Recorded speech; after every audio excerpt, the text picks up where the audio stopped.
बच्चों आज मैं एक बहुत ही इम्पोर्टेंट फैक्ट बताने वाला हूँ। बड़ी इम्पोर्टेंट है ये। देखो, जब भी हम टाइम इन टेंस चैप्टर की बात करते हैं तो हम टेंस पे बहुत ज़्यादा ध्यान देते हैं, टाइम को हम इग्नोर कर लेते हैं। देखो, यहाँ मैं दो इम्पोर्टेंट फैक्ट बताने वाला हूँ। वो क्या क्या है ये दोनों फैक्ट। पहला नंबर देख लो। पहले एक दोस्त और बात बता दूं कि मैंने अपने बोर्ड को इस तरह से सेट किया है कि यहाँ पे थ्योरीज और यहाँ जो मुझे समझाने हो वो बात के लिए मैंने सेट किया हुआ है। तो अभी मुझे यहाँ समझाने के लिए कुछ नहीं है लिखने के लिए, तो मैंने यहाँ एक नेचुरल कोई क्लिप है उसे मैं लगा दिया हूँ। एक्चुअली जब बच्चे गए थे पटना तो उस समय वहाँ बुद्धा स्मृति पार्क से लिए हुए हैं, वहाँ जो विपश्यना सेंटर है वहाँ से, तो वही मैंने एक पिक्चर लगा दिया वहाँ पे। बाकी हम लोग आते हैं यहाँ ध्यान देते हैं, उधर ज़्यादा ध्यान देने की जरूरत नहीं है। Time and tense. देखो, टाइम जो ये शब्द है इसका रिलेशन होता है मीनिंग से, और मीनिंग तीन तरह के दे सकता है, तीन तरह के दे सकता है मीनिंग। क्या टाइम क्या होता है? पास्ट होता है। ठीक है, टाइम क्या हो सकता है? पास्ट होता है, मतलब पास्ट का मीनिंग दे सकता है। उसके बाद क्या हो सकता है? प्रेजेंट हो सकता है। क्या प्रेजेंट हो सकता है? इसके बाद एक तीसरा क्या हो सकता है बताओ? फ्यूचर हो सकता है। एक past, present and future, meaning तीन तरह से देगा ये। टाइम जो है इसका कनेक्शन है मीनिंग से, किसी सेंटेंस के मीनिंग से कनेक्शन रखता है कौन? टाइम। दोस्तों, आपको सुन के आश्चर्य होगा कि टेंस फ्यूचर होता ही नहीं है।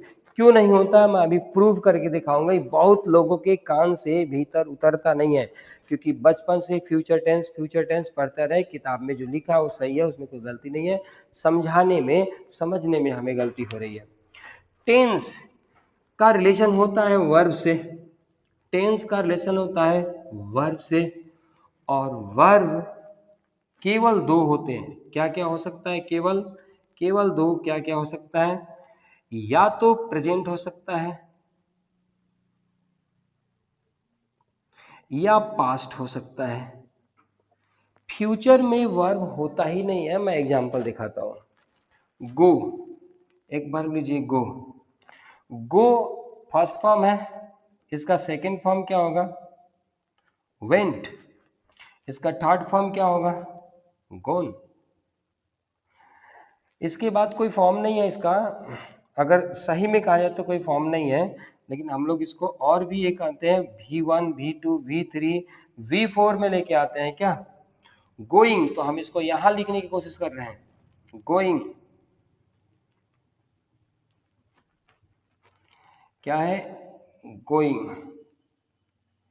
और यहाँ पे हम एक और आएगा, यहाँ पे होता है गोज, जो थर्ड पर्सन सिंगुलर नंबर के लिए हम लोग व्यवहार करते हैं। ठीक है, तो जरा देखिए, ये जो तीनों के तीनों हैं कहाँ पे यूज होते हैं? सिर्फ प्रेजेंट में यूज होते हैं।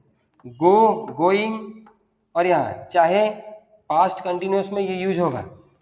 ये जनरली प्रेजेंट में होंगे, चाहे पास्ट कंटिन्यूस में यूज होगा, चाहे प्रेजेंट कंटिन्यूस में होगा। पास्ट कंटिन्यूस में ये हो रहा है सब। ठीक है, कंटिन्यूस में है, गोइंग हो रहा है, गोज, ये हो गए। वेंट पास्ट है, तो सिर्फ पास्ट ही है ये। और गोन पास्ट पार्टिसिपल है, पास्ट पार्टिसिपल है। ये तीन ही फॉर्म है, चौथा यहाँ पे फ्यूचर के लिए कुछ है ही नहीं। फ्यूचर के लिए इसका कोई रूप नहीं है। तो टेंस का रिलेशन वर्ब से होता है, और वर्ब हमेशा प्रेजेंट और पास्ट होता है, कभी भी ये फ्यूचर नहीं हो सकता है। टाइम हमेशा पास्ट प्रेजेंट फ्यूचर होता है, और मीनिंग इसी से मिलता है। पास्ट में मीनिंग है, प्रेजेंट में मीनिंग है, फ्यूचर में मीनिंग है। जैसे एक एग्जांपल दे रहा हूं, I am going to buy a car.